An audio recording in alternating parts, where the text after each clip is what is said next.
Olá a todos, sejam muito bem-vindos. Hoje nós vamos dar continuidade ao estudo de mais uma das cores do Mishkan, que também está presente em diversos outros momentos da Escritura. Mas antes de tudo eu queria agradecer a todos os inscritos, todos que se mantiveram inscritos também. Tem bastante tempo que eu não consigo postar os estudos, mas agradeço por vocês terem permanecido. Também dou um alô e agradeço aos novos inscritos, sejam todos muito bem-vindos. Agradeço também pelas mensagens, fico muito feliz de interagir com todos vocês. Então hoje nós vamos estudar mais uma cor que está presente no Mishkan. A cor chama-se Toalat Shani, ela quer dizer carmesim ou escarlate, são duas cores muito parecidas. E além do Mishkan, ela também está presente em muitos outros momentos da escritura. Então eu quero abordar esses outros aspectos com vocês e a gente vai falar um pouquinho do Mishkan na finalização do estudo. E a parte de hoje, na verdade, vamos dividir esse estudo, chama-se A Marca na Madeira, vamos entender o porquê desse título. E o que eu fiz é o seguinte, como nós temos muita informação, eu achei melhor a gente dividir em 4 vídeos, 4 estudos. Eles são independentes, mas são interligados também. Então nós vamos tratar de um aspecto específico em cada um deles, para ficar uma coisa bem completa. Então, nesse primeiro estudo de hoje, nós vamos abordar essa expressão. Ela funciona muitas vezes com essas duas palavras juntas na escritura. No Mishkan, ela sempre é tratada dessa forma, Toalat Shani, né? Carmesim, escarlate. Cada uma das cores, elas são muito próximas. Inclusive, eu coloquei aqui nas palavras a própria coloração delas. O Toalat ele é um pouquinho mais arroxeado, né? Mais azulado, um vermelho mais azulado. E o Shani é um vermelho mais aberto, mais alaranjado. Porém, ambas são espectros do vermelho, né? Então, a cor principal é o vermelho, estão relacionadas ao vermelho, mas tem esses pequenos tons de diferença. E as palavras em hebraico também, elas aparecem na escritura de forma isolada, além dessa forma aqui, né? Além de estar presentes nessa expressão, Toalat Shani, elas também aparecem de forma isolada, apenas Toalat, apenas Shani, e inclusive aparecem também em ordem invertida, Shani Toalat. Nós vamos entender tudo isso, então, até por esse motivo eu dividi nos estudos para facilitar. Então, nesse estudo de hoje, nós vamos ver a expressão, como ela funciona, e vamos focar um pouco mais nessa primeira palavra, Toalat, porque ela, além de carmesim, ela tem um outro significado, né? Então, nós vamos entender o que acontece no natural e no sobrenatural dessa tintura. Essa tintura aqui, da mesma forma que o terrelit, né, que a gente viu no vídeo anterior, o azul, ele é produzido por um animalzinho, né? Então, o Toalat, nós vamos estudar esse animal de forma científica, né? Eu fui atrás de toda a informação científica desse animal. E é muito interessante porque ele tem paralelos incríveis com fatos da escritura, né?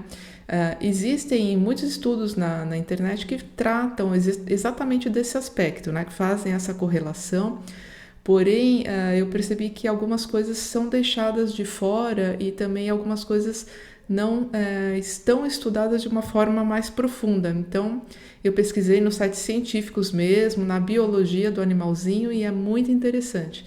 A gente vai fazer um paralelo bem profundo sobre este animal, no aspecto natural dele, porque a natureza aqui nos ensina muito, no aspecto natural, que também é sobrenatural, né? Da tintura carmesim. No segundo estudo, nós vamos abordar também, novamente, de forma mais isolada, a palavra Toalat, né? E vamos abordar essas duas expressões, o verme e o filho do homem, porque elas estão interligadas. Nós vamos ver como elas funcionam no hebraico, também tem revelações muito interessantes aqui, muito profundas nesse aspecto, né? A gente vai abordar um pouquinho mais dentro do hebraico aqui no segundo estudo. No terceiro estudo, nós vamos falar sobre a palavra Shani de forma isolada, né? E esse vídeo aqui do Shani, ele vai ser muito interessante porque a gente vai trazer revelações de nível Sod. Sod é aquele nível mais encoberto da escritura que a gente não vê quando lê. São explicações um pouco mais metafísicas que a gente tem da escritura, mas também existem as explicações, tudo que é encontrado de forma tecnológica, né? Com computadores hoje a gente consegue encontrar coisas que estão, a matemática divina, né, que está presente na escritura. Hoje nós conseguimos encontrar isso, coisa que antigamente não era possível. Então esse vídeo vai ser muito interessante porque são coisas maravilhosas aqui que nós vamos ver relacionadas a Shani e muitas outras coisas, né? Ele tece um fio que fala da história da redenção nesse nível Sod. Realmente é impressionante esse estudo aqui. E no último estudo nós vamos abordar a expressão como ela aparece de forma invertida, Shani Tolat, e ela aparece invertida num aspecto exclusivo, quando ela fala de purificação. Então nós vamos trazer quais são esses 3 elementos presentes na purificação dos textos onde essa expressão é citada, trazendo os significados espirituais desses elementos, e também a gente vai aí fechar o estudo, né, retomando os pontos principais de tudo. Então, assim, vão ser vídeos um pouco mais pontuais, mas é um conteúdo bem denso, bem profundo realmente, sobre todos os aspectos dessa cor aqui, tão importante e tão marcante em toda a escritura. Então, começando o estudo de hoje, nós temos que essa cor aqui, Tolat Shani, né, que quer dizer carmesim, escarlate, esses tons aqui avermelhados, eles foram o 6º material solicitado para o Mishkan. Isso tem uma importância muito relevante, porque vai acontecer a mesma coisa que a gente viu com o Tehelet, que foi o 4º material, né? Não é à toa que ele foi o 6º material. Nós já vamos entender o porquê. Mas primeiro vamos ver aqui o significado das palavras. Então, de forma isolada, nós temos que Tolat significa verme e também significa carmesim, algumas vezes também é traduzido por escarlate, né? Essas cores elas se misturam em algumas traduções. E é traduzido desta maneira, diretamente pela cor, porque é justamente este verme, esse animalzinho, que produz essa tintura vermelha. O nome científico dele é Coccus ilicis, né? Ele também aparece com alguns outros nomes, Kermes ilicis, Kermes vermilius, mas muitas vezes nós encontramos dessa maneira. Então as traduções acontecem já de forma direta. Quando a gente fala de Tolat, a gente normalmente na escritura está se referindo a especificamente esse verme que produz uma tintura carmesim. Porém, ela também ocorre, essa palavra, traduzindo o verme de uma forma geral. Vermes como um verme comum, um verme não especificado, né? Isso acontece também, nós temos alguns textos assim, porém, de forma mais específica, é o próprio verme. Na verdade, ele parece até um inseto, porque ele tem uma escama, mas na escritura é tratado como verme realmente. É o verme que produz essa tintura vermelha aqui, conhecida por Tolat Shani. E aí a gente tem a palavra Shani de forma isolada, né? Ela também ocorre na escritura dessa maneira. E aí nós vamos encontrar a tradução por escarlate especificamente, né? E aqui apenas uma curiosidade, a palavra Sheni e não Shani, né? Apenas com uma pronúncia diferente, mas com as mesmas letras, significa segundo. Isso daqui a gente vai encontrar em outros textos, mas não está relacionado ao assunto que nós vamos tratar, né? Que aí Shani realmente é apenas a cor escarlate. E aí uma curiosidade, né? Uma coisa que a gente nota, se você pegar todo o descritivo do Mishkan, né? Naqueles 13 capítulos, essas palavras aqui que descrevem essa cor, elas sempre são usadas juntas e nessa ordem, né? É um fato importante, né? Então, elas nunca aparecem apenas de forma isolada, como em alguns outros textos, e também não aparecem de forma invertida, como nos textos sobre purificação. Elas aparecem sempre como Tolat Shani, sempre dessa maneira. E agora nós vamos ver um pouquinho da matemática dessa palavra, né? Uma coisa importante que a gente tem observado, essa matemática chamada gematria, ela nos traz informações muito importantes que a gente passa a ter um entendimento bem mais abrangente quando a gente relaciona esses números aqui na escritura, né? Toda palavra hebraica, toda letra hebraica é também um número, né? Nas escrituras hebraicas não existem números, Todos eles são representados por letras. Então, as letras são números e as palavras são equações, né? Então, a gente também pode estudar nesse aspecto. E aí nós temos o seguinte, que a palavra Tolat Shani, ela vai ter uma soma de 1266, aqui está o valor específico de cada uma das letras, né? E vai ter uma raiz 6. Raiz, como eu havia explicado, é a soma do número total reduzido para uma unidade. Então, nós temos 1 mais 2 mais 6 mais 6, vai dar 3 mais 6, 9, mais 6, 15. 15, 1 mais 5, 6, né? Então, a redução total é 6. E aí, a gente vai ver uma coisa muito importante aqui, né? Lembrando aquilo que eu havia comentado, esse número 6 não é à toa, né? Nós temos aqui que Tolat Shani foi o sexto material pedido. É uma palavra que tem raiz 6 e, da mesma maneira, nós temos que ele foi o sexto material pedido. O Tehelet azul, ele foi o quarto, né? Exatamente o mesmo caso. E aí, com o número 6, nós também temos algumas coisas bem importantes na escritura, né? Uma das mais importantes é o sexto dia da criação, né? O penúltimo dia da primeira semana, né? E também há algo muito importante que aconteceu nesse dia, né? O fato mais importante desse dia foi a criação do homem. E não por acaso nós vamos ter uma relação muito íntima entre o número 6 e o homem. Na verdade, o 6 é o número do homem, é uma representação, é um número totalmente conectado ao humano, né? E justamente por essa questão aqui. E um outro fato muito importante, né, que é tratado de uma forma extensiva na escritura, um dos aspectos biológicos mais importantes do homem, é o sangue. E aí nós vamos ter o sangue correlacionado com essas palavras por ser da cor vermelha, né? E como eu falei, esses dois são tons de vermelho, mas no final das contas a gente tem um tom aqui, um espectro do vermelho que vai diretamente conectar com o homem e aí o homem com o sangue também, que é um dos componentes fundamentais do homem, né? Isso no nível simples da gente entender, é uma coisa visual, né? O sangue é uma das coisas mais importantes no homem, na questão da redenção, do pecado, mas a gente vai ver isso escrito com todas as letras, né? Aqui, por exemplo, nesse texto de Isaías, né, nós já vamos estudar um pouquinho mais a fundo, mas também na própria palavra sangue. Isso aqui é uma coisa fantástica, como o hebraico traz esse assunto de maneira tão clara para a gente. Então, vamos ver aqui como essas palavras se correlacionam. Vejam só, nós temos aqui a palavra dam, que significa sangue. Ela própria é uma raiz, né? O hebraico ele é composto de raízes que dão origem a palavras, normalmente de 2 ou 3 letras. E a própria palavra dam, ela é uma raiz, né? Com essas 2 letras, o dalet e o mem.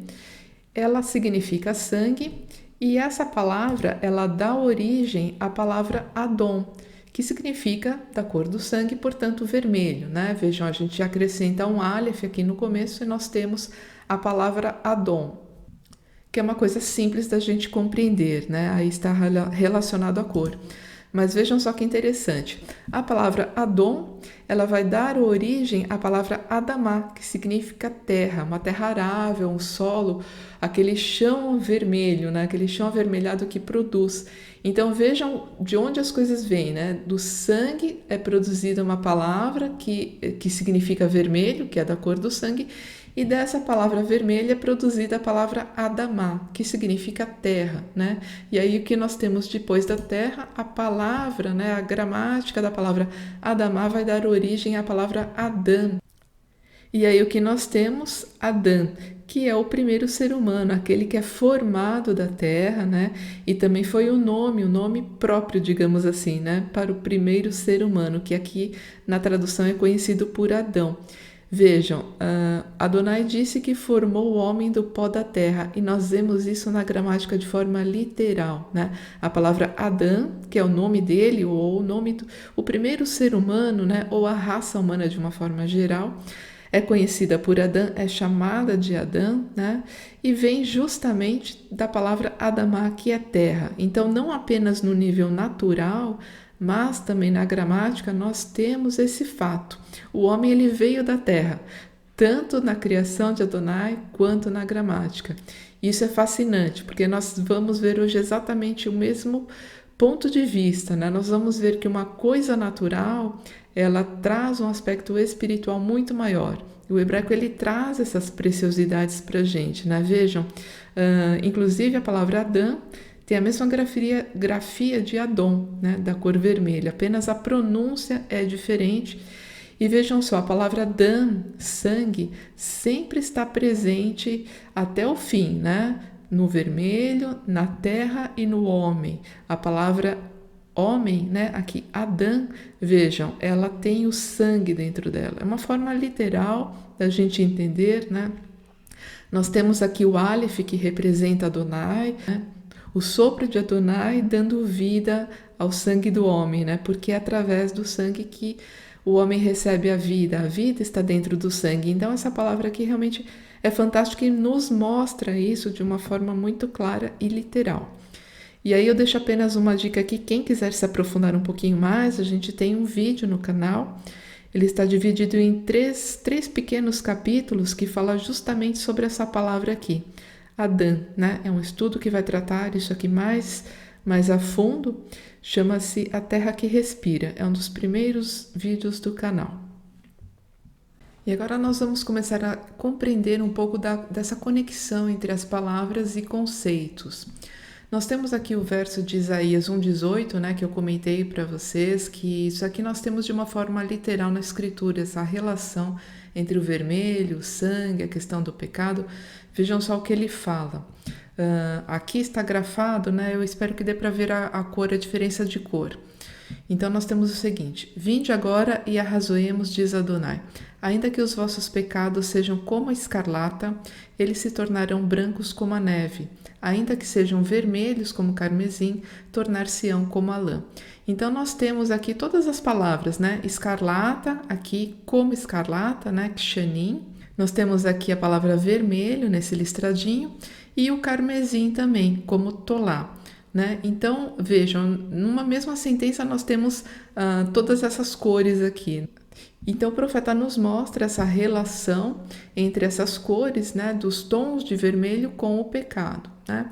Possivelmente, aqui a gente pode entender que não sejam pecados simples, né, porque o vermelho está conectado ao sangue, podem ser pecados de sangue, ou sejam, pecados graves, né? Não exatamente apenas os de sangue, mas pecados graves, né, que são como escarlata, são como vermelho, né? E o vermelho ele torna-se branco como a neve ou como a lã. Então vejam, aqui a gente tem uma palavra que diz, né, com todas as letras, essa relação que existe nas cores, né? Como Adonai vê o pecado, que mesmo que ele seja vermelho, uma cor tão intensa, tão forte como o sangue, né? Ele pode tornar-se branco como a neve ou como a lã, quando há o arrependimento sincero. Então, o que nós temos aqui? Que a palavra tolat shani, esses dois tons, estão conectados diretamente ao vermelho e ao vermelho, por sua vez, ao pecado. Isso a gente vai ver na escritura de uma forma bem extensa. Aqui também um outro exemplo, né, da Brit Hadashah. Em Apocalipse 17, 3, 4, está falando sobre a grande prostituta que está sentada sobre muitas águas, ou seja, essas muitas águas são muitos povos, né? Essa relação de águas significa povos aqui. Então ele me levou em espírito a um deserto e vi uma mulher montada numa besta cor de escarlata, que estava cheia de nomes de blasfêmia e que tinha 7 cabeças e 10 chifres. A mulher estava vestida de púrpura e de escarlata e adornada de ouro, pedras preciosas e pérolas. Então vejam, tanto essa besta, né, essa criatura aqui, quanto a mulher, ambas vestidas de escarlata, ou seja, uma relação direta com a questão do pecado, né? A mulher estava vestida, além de escarlata, de púrpura, que é uma cor real. Nós vamos estudar isso quando falarmos sobre argamã, que é essa cor aqui. Adornada de ouro, pedras preciosas, tudo que a gente vê que o sumo sacerdote usava, né? E as pérolas que estão presentes na Nova Jerusalém, são as portas da Nova Jerusalém. Então, realmente, está conectando, né, essa mulher a toda essa questão aqui de realeza, não que ela seja, né, uma rainha, uma princesa, mas ela se veste como se fosse. Na verdade, ela é uma prostituta vestida de rainha, né? É o engano aqui. Mas nós temos então essa conexão do vermelho com o pecado e a gente vê isso em vários textos na Escritura. E aqui, apenas refazendo uma retrospectiva de todos esses elementos que a gente viu nessa cor, nós temos o seguinte: ela aponta para o aspecto humano, representado pela própria cor vermelha, Adon, que é a cor do sangue do homem, Adã, tendo inclusive a mesma grafia, né? A cor vermelha tem a mesma grafia de homem, estão intimamente relacionadas. O sangue, por sua vez, é o elemento da vida. A gente vê isso aqui em Levítico 17:11. A vida, ou nefesh em hebraico, da carne, está no sangue. Algumas vezes é traduzido por alma, né? Mas de fato é a vida da carne está no sangue. Então, é o elemento da vida. A cor vermelha, que é a cor do sangue, está também ligada ao pecado, né? Como a gente acabou de ver nesses versos anteriores. Mas também é por meio do sangue que alcançamos a remissão dos pecados, né? Esse próprio verso de Levítico 17:11, ele continua nos dizendo que é o sangue que faz a expiação pela vida. E além disso, nós temos uma retomada aqui em Hebreus 9:22 que fala exatamente sobre isso, né? O sangue, pelo sangue nós temos o pecado, ele é a cor do pecado, né? Mas também é por meio do sangue que nós vamos alcançar a remissão. E além de tudo isso, né, nós temos a questão do número 6, dessa raiz, né, da própria gematria dessa expressão, que está diretamente relacionada a tudo que se refere ao homem e à vida material. Nós temos alguns versos na Escritura que trazem essa relação do número 6 com a questão humana e principalmente da vida material, né? Algo que está um contraponto à vida espiritual. Por exemplo, nós temos em 1 Reis 10:14 que o peso do ouro que se trazia para Salomão a cada ano era de 666 talentos de ouro. Ou seja, a riqueza material de Salomão, né, era de 666. Então, o número 6 repetido 3 vezes. Esse ponto de trazer o número 6 repetido 3 vezes é uma ênfase nessa questão de uma riqueza realmente ligada à vida material, que não tinha nada de espiritual nesse ponto, né? Salomão, inclusive, ele foi o rei mais rico da terra, porém ele também teve problemas com toda essa riqueza. Então, nós vemos essa relação.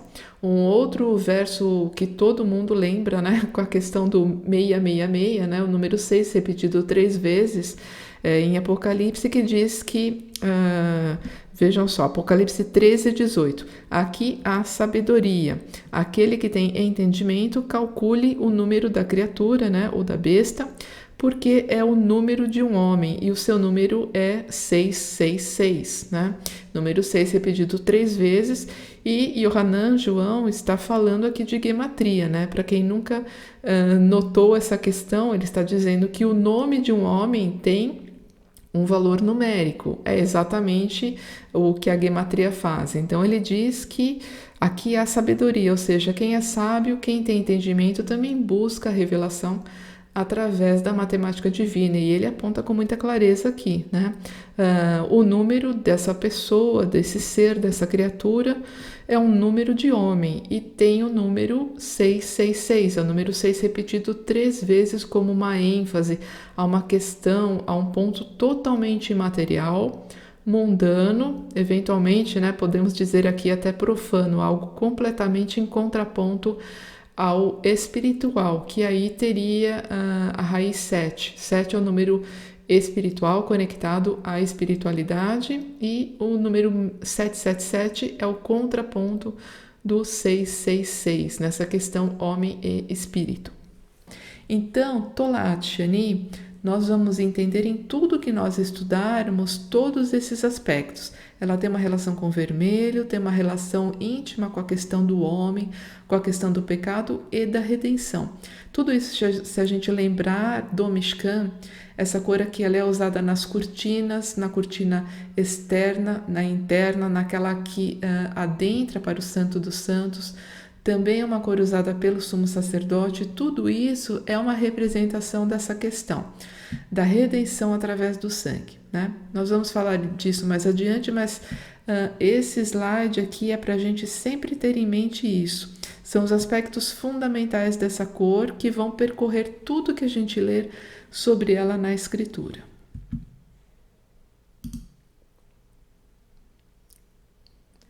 Então, aí nós vamos ter o seguinte, né? Ela se refere ao vermelho, nós já vimos que existe uma correlação muito próxima, inclusive, com a grafia das palavras, né? Com vermelho, com sangue, com ser humano.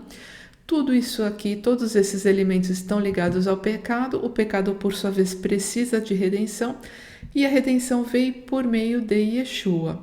E aí nós vamos entender nesse vídeo, ao final dele, que Yeshua está intimamente relacionado a Tolaat, né?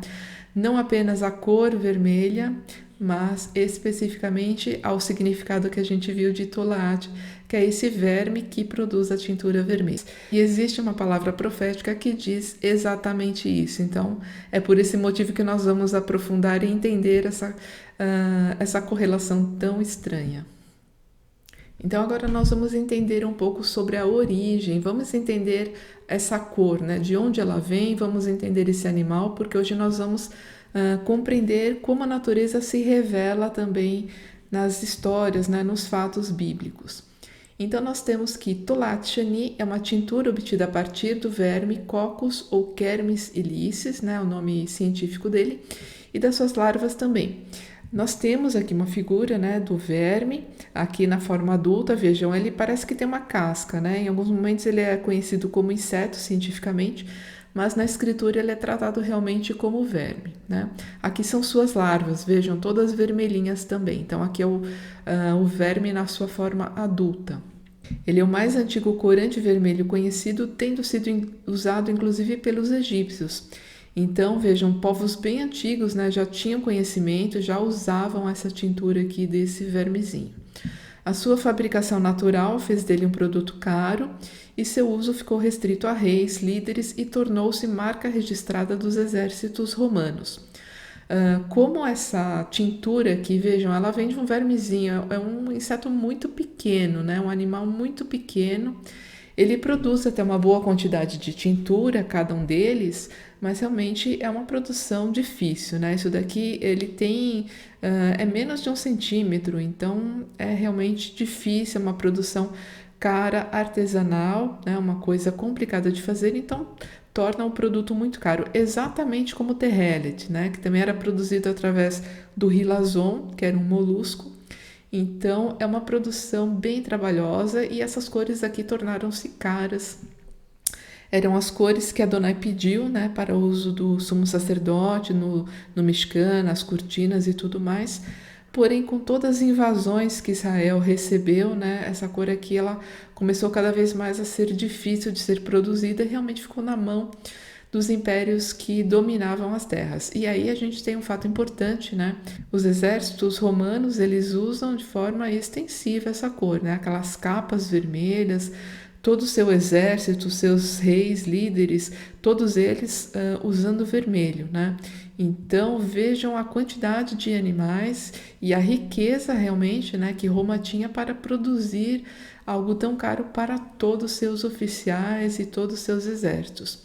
A gente vê isso daqui marcado na escritura, né? Tem um texto aqui. E despindo, vestiram-lhe de um manto escarlate, falando sobre Yeshua no momento próximo à sua crucificação. Esse manto escarlate é exatamente essa cor aqui, essa tintura, certamente de um dos soldados romanos que estava com ele nesse momento.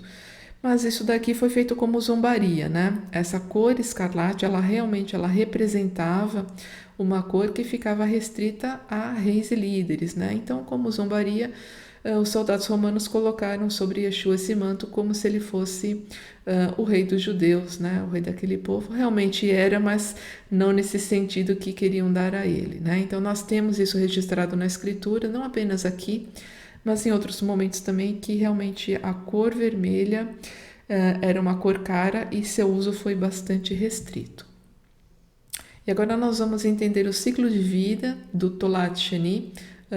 Pode ser um pouco monótono falar sobre isso, mas vocês vão ver que todos esses pontos, eles têm um aspecto espiritual, uma correlação muito forte com eventos importantíssimos da escritura, né? Então vamos lá. Esses vermes costumam se alimentar da seiva de carvalhos, e esses carvalhos da família Quercus, né? Nome científico, da região mediterrânea. Na verdade, esses vermes, eles também estão presentes em outros lugares do mundo, né? Mas bastante aqui também na região mediterrânea, em Israel, né? Logicamente, de onde a história bíblica aconteceu. E as fêmeas desovam uma única vez na vida, morrendo logo depois. E aí, quando elas entram nesse processo para a desova, a mãe procura um galho ou tronco e prende-se tão firmemente que é impossível retirá-la sem despedaçar seu corpo. Ela ficará presa até a morte. Então, quando ela passa, é um processo até razoavelmente longo, né? Que ela sobe para o galho, ela tem alguns meses ali de preparação para desovar, né? Vejam aqui, ela está bem presa numa folha, mas normalmente são em troncos mesmo, né? Todas essas larvas aqui, elas vão ficar debaixo do corpo da mãe, né? Assim que ela deposita os ovos, eles são mantidos debaixo do seu corpo e ficam protegidos até eclodirem. Então a mãe, ela se fecha, ela faz é como uma bolinha, né? Ela protege as suas larvas, os seus ovos aqui ficam sob ela e a mãe não se solta, ela fica presa, ela se prende de uma forma que ela não se solta, né? Depois que as larvas saem dos ovos, elas continuam protegidas e alimentadas pelos fluidos do corpo da mãe durante alguns dias, até que tenham capacidade de viver por si mesmas. Então elas ficam lá protegidas, se alimentando, né, desse vermelho aqui da mãe, né? E ficam lá até que elas possam viver por sua conta própria. E aí nós temos o seguinte: quando as larvas já estão prontas para viverem de forma independente, a mãe libera fluidos vermelhos do seu corpo, manchando a madeira onde estava presa. Então aqui nós temos uma foto onde havia, né, a mãe aqui e os seus filhotes. Então a mãe, ela libera uma quantidade grande, né, de tintura vermelha, ela cobre a madeira. Isso aqui fica registrado na madeira e também cobre os filhotes, né, que estavam sob ela. Então, essa madeira fica manchada dessa tintura aqui que a mãe libera. E após 3 dias, o corpo morto da mãe perde sua cor. Vejam nessa foto, então aqui as mães já deram à luz, né, uma colônia aqui de mães. Elas vão adquirindo essa cor branca, elas vão ficando brancas e se transformando numa cera, né? Parece uma cera branca aqui, que cai no chão. E essa cera, inclusive, ela é usada para produzir um preservador para madeira. Isso é usado até nos dias de hoje. Então, assim que elas caem no chão, elas se soltam porque estão mortas, né? Estão mortas. Elas deram a vida, protegeram, alimentaram as suas crias, né? Os seus ovos até eles eclodirem. Quando as larvinhas estão prontas para ter independência, a mãe solta esse fluido, né? E começa a ficar esbranquiçada. O corpo da mãe perde essa tonalidade vermelha, fica branco com essa característica cera, né? E aí cai no chão e mesmo isso é utilizado após a morte dela também. Esse é o ciclo de vida, né? E aqui eu trouxe alguns fatos a mais que são bem interessantes também. Nós temos o seguinte: existem alguns estágios para a vida dessas larvas, né? Tanto machos quanto fêmeas são diferentes. Os machos vivem o suficiente para fertilizar as fêmeas e depois morrem. Eles, inclusive, não chegam nem a se alimentar. Eles nascem, eles sofrem uma metamorfose, né? Porém sem modificação do corpo, fertilizam as fêmeas e morrem. As fêmeas, porém, né, são diferentes. Elas têm um ciclo de vida ativo. Depois que elas acordam desse sono, né, desse período de metamorfose, elas têm um período de 3 a 3 meses e meio de vida, desde que despertam, né, até o momento da sua procriação e da desova, né, que é o ápice da vida delas. E aí elas morrem, né? Depois de desovarem, elas morrem. Antigamente, esses animais eram triturados com vinagre e usados para tratamento de feridas, né? É uma coisa que não é feita mais hoje, mas antigamente era feito. E também isso daqui é muito interessante. Quando esses animais são esmagados, eles produzem um doce aroma. Eles são perfumados, esses animaizinhos aqui. Então, nessas fotos, a gente vê como a mãe se prende, né? Aqui ela já está. Sempre que a mãe se prende para dar a luz, né? Para soltar os seus ovos, ela também forma essa casquinha branca aqui, como se fosse um algodãozinho, né? Para proteger também, se forma embaixo dela. Aqui essa mãe ela já vai perdendo, né? Ela já desovou, então ela vai adquirindo essa cor esbranquiçada, né? Logo mais ela vai estar pronta para cair, né? Ela morre, vai cair. E aqui nós temos todas as larvinhas já independentes, né? Todas elas vermelhas, já com essa coloração. E aqui o close de uma única larvinha. Então, esse é o ciclo de vida do Tolat Shani. Agora vamos entender, né, o porquê a gente estudou tão profundamente esse ciclo de vida dele. Vamos ver agora, então, aonde a palavra verme, Tolat, ocorre nas Escrituras. Na verdade, são vários momentos, mas eu quero trazer apenas um verso, que é o foco do nosso estudo, e os demais a gente vai ver nos próximos. E o verso é o seguinte, na verdade, esse verso está dentro do Salmo 22. O Salmo 22 é conhecido por ser um salmo messiânico, muitos dos seus versos trazem profecias sobre o Messias, e inclusive o primeiro verso foi aquele que Yeshua disse quando estava no madeiro, né? Esse verso bem conhecido. Eu trouxe aqui as duas versões, tanto em hebraico quanto aramaico, né? Normalmente as Bíblias cristãs elas trazem a tradução direto do aramaico, né? Uma transliteração que seria Eli, Eli, lama sabachthani, e aqui a referência no hebraico, Eli, Eli, lama sabachthani. Então, Yeshua cita a primeira frase desse verso, né? Nós temos como tradução, meu Deus, por que me deixaste? E também existe uma possibilidade, e aqui inclusive mais voltada para essa raiz no aramaico, que seria, meu Deus, para isto fui guardado. Seria um momento realmente culminante da vida dele, né? Existem essas duas possibilidades, mas aqui eu trouxe apenas para a gente relembrar realmente desse Salmo 22. Aqui também tem uma outra profecia, né, no número 18. Dividiram as minhas roupas entre si e lançaram sortes pelas minhas vestes. Enfim, o Salmo inteiro ele trata, né, sobre essa questão do Messias. É um salmo lindo para a gente ler por inteiro, né? Mas aqui eu quero apresentar agora o verso que traz a palavra Tolaat, que ocorre aqui no Salmo 27 ou também no número 6 em algumas traduções. Ve'anochi toalat, eu sou um verme e não um homem, zombaria dos homens, da humanidade, né, como um todo, e desprezado pelo povo. Então vejam, nesse verso aqui, a palavra tolaat, ela faz referência, ela tem um sentido mais metafórico, né? Ela se refere a um homem que seria desprezado por todos. Ela não está ligando diretamente a questão do verme com a tintura, apesar de ser exatamente a palavra que caracteriza, né, que descreve esse tipo específico de verme. Então, por causa disso, é importante a gente analisar o porquê, né? Analisar o entendimento a partir do que significa essa palavra também na relação do verme específico que produz o carmesim. Apesar de na sentença ela não ter essa conotação, mas é a palavra que foi usada. Poderia ter sido outra palavra usada aqui. Como eu comentei, existe na escritura outra palavra usada para verme, mas aqui foi tolaat. Então, é importante a gente analisar a partir desse aspecto também. E aí é isso que a gente vai fazer e descobrir coisas incríveis.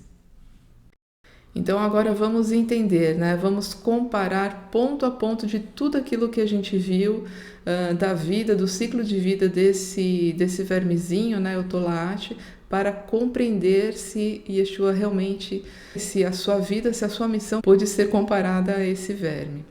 Então nós temos, esses vermes costumam se alimentar da seiva de carvalhos, né? Como eu falei, a família Quercus é o nome científico.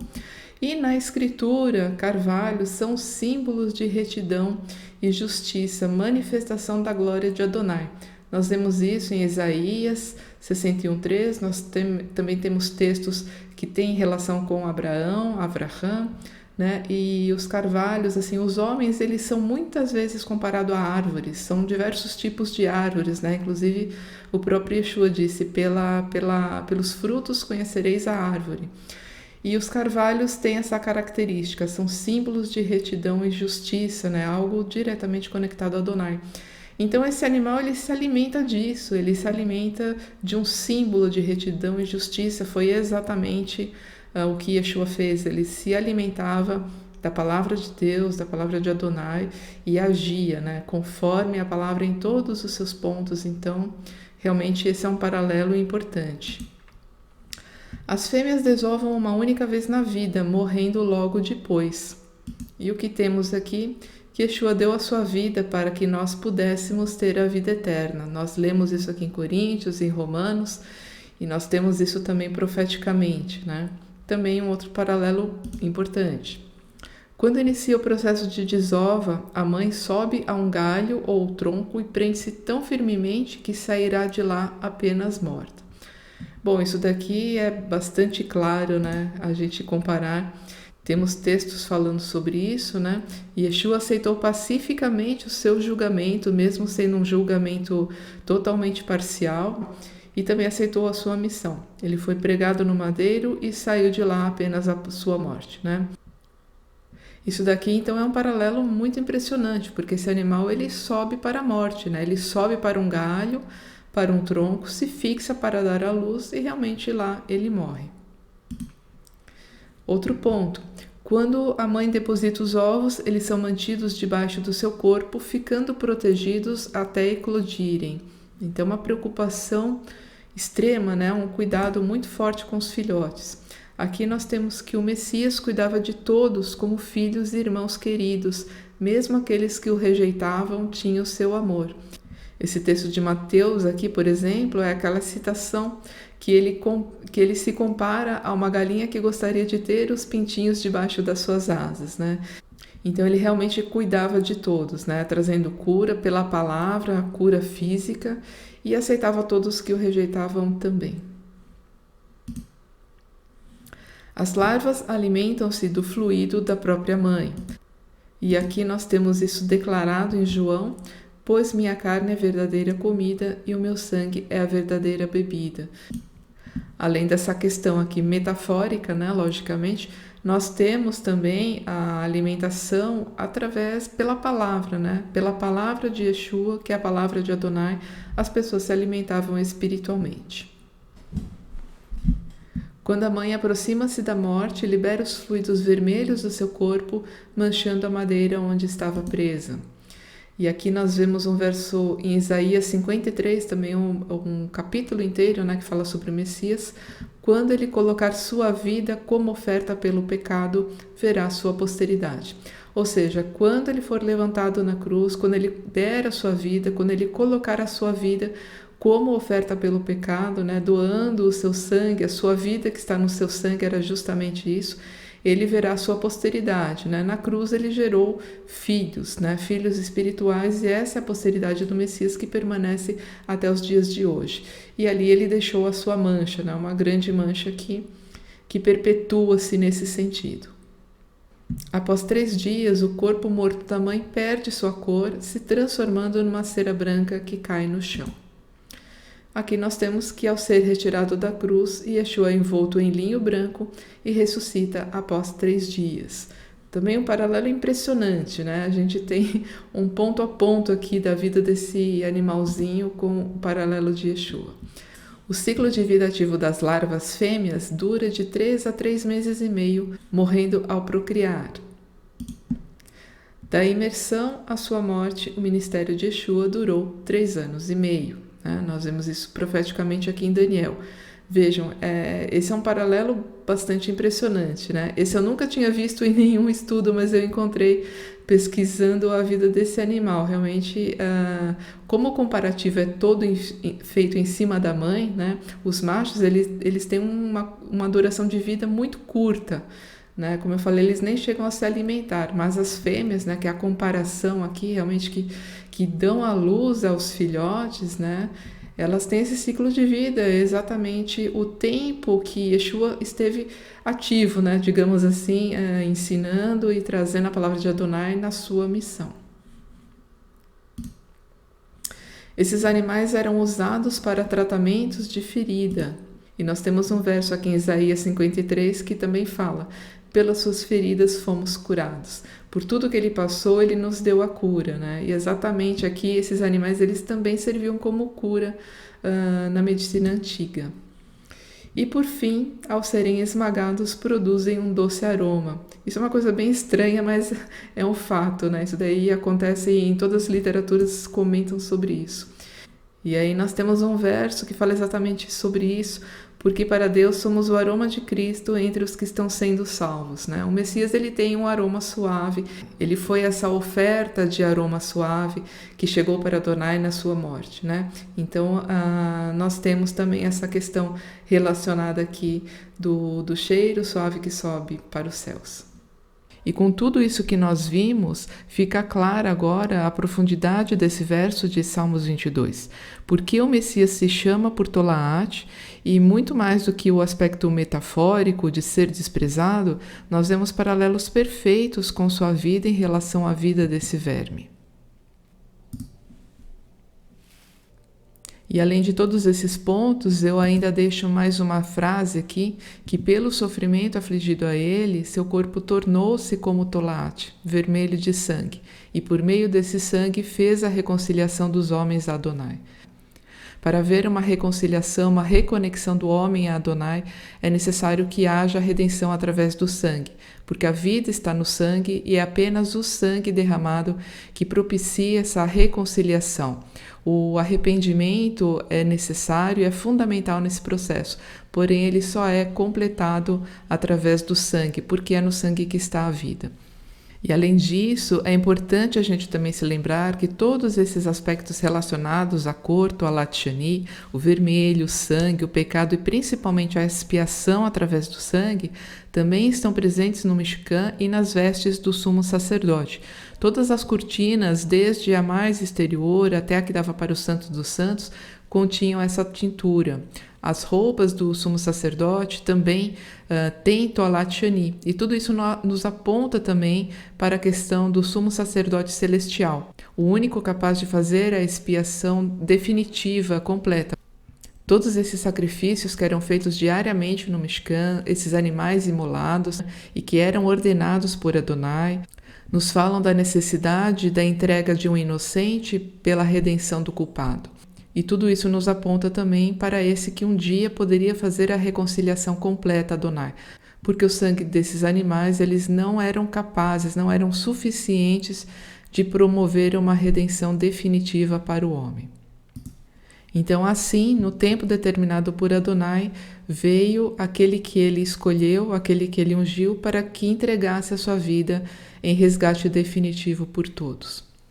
E assim, com seus pecados perdoados e também a consciência clarificada, o homem consegue seguir uma vida de justiça dentro das ordenanças de Adonai. Então encerramos aqui o estudo de hoje. Eu espero que tenha sido frutífero para você e que todos nós possamos honrar esse sacrifício de Yeshua, que na verdade foi um grande ato de amor. E que nós possamos fazer isso com todo o nosso coração, nossos pensamentos e nossas atitudes também. Obrigada pela sua atenção e até o próximo. Shalom.